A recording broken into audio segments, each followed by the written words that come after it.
Bonjour à tous et à toutes. Je suis Julia, coach de vie. Je vous accompagne sur votre développement personnel et sur la guérison de vos blessures de l'âme. Aujourd'hui, on se retrouve pour une nouvelle vidéo qui va parler du coup de poser les limites. Donc quand les poser, comment les poser et pourquoi. La première question qui revient souvent pendant les coachings, c'est à quel moment je dois poser mes limites ? Il faut savoir que pour moi, je pense qu'il n'y a pas de bon ou de mauvais moment pour poser ses limites. Le bon moment, c'est quand tu es prête ou prêt. Peu importe où tu en es de ton parcours flamme jumelle, peu importe à quelle étape, si tu poses tes limites alors que tu n'es pas prêt, ça ne marchera pas, ça ne fonctionnera pas. Déjà parce qu'on ne peut pas mentir au runner, ça passe par les énergies comme vous le savez, et du coup il le sait en fait, il le ressent. Il est indispensable de poser les limites, mais au bon moment. Sinon, ce qui risque de se passer, c'est que on va poser nos limites et finalement, on ne va pas les tenir. Parce que la dépendance est trop forte et qu'on n'a pas suffisamment épuré nos blessures. Alors, pas la peine de culpabiliser.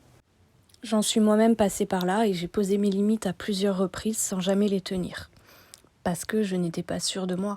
Parce que je n'avais pas suffisamment guéri mes blessures et que j'en avais pas vraiment envie. Je pensais que c'était obligatoire de poser ses limites pour que le runner revienne. Donc, poser ses limites pour de mauvaises raisons, ça ne marche pas non plus. Si vous avez décidé de poser vos limites pour que le runner revienne plus vite, et non pour vous et votre bien-être, dans ce cas-là, vous êtes dans le contrôle et votre runner va se sentir manipulé. Pour bien poser ses limites, il faut déjà être authentique.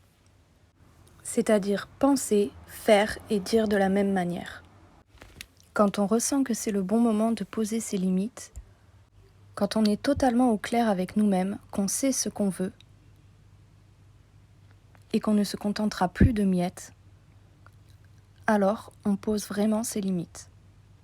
On lui dit « je t'aime » d'un amour inconditionnel. Et la seule relation que je veux, c'est une relation de couple.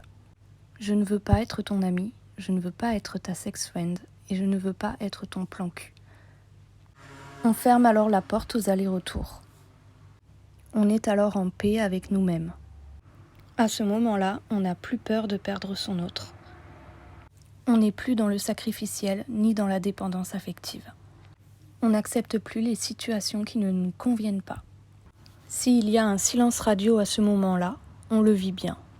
On n'est plus en demande, on n'est plus dans l'attente. On sait qu'on a le droit à cet amour et qu'on s'est incarné pour le vivre. On s'affirme, on est notre priorité. On est totalement authentique. Dans tous les aspects de notre vie, on est capable de se positionner juste, suivant nos envies et nos besoins. On s'écoute. On écoute nos besoins et nos envies et on sait y répondre. Poser ses limites, on le fait avant tout pour soi et non contre les autres.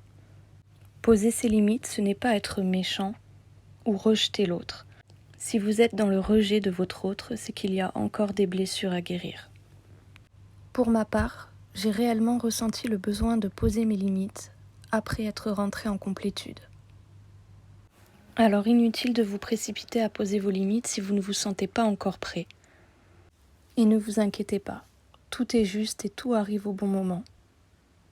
Et je vais terminer cette vidéo sur un dernier point. Quand vous allez vous affirmer et poser vos limites avec votre entourage, vous allez être confronté à l'incompréhension de vos proches. Forcément, quand vous avez dit oui toute votre vie et que vous ne vous êtes jamais posé la question de si c'était ok avec vous, que vous avez été dans le sacrificiel, le jour où vous allez vous affirmer et dire non, alors, à leurs yeux, vous allez devenir quelqu'un de méchant et d'égoïste. Ils vont vous dire que vous avez changé, et c'est bien vrai. Mais ne culpabilisez pas, vous ne posez pas vos limites pour être méchant avec eux.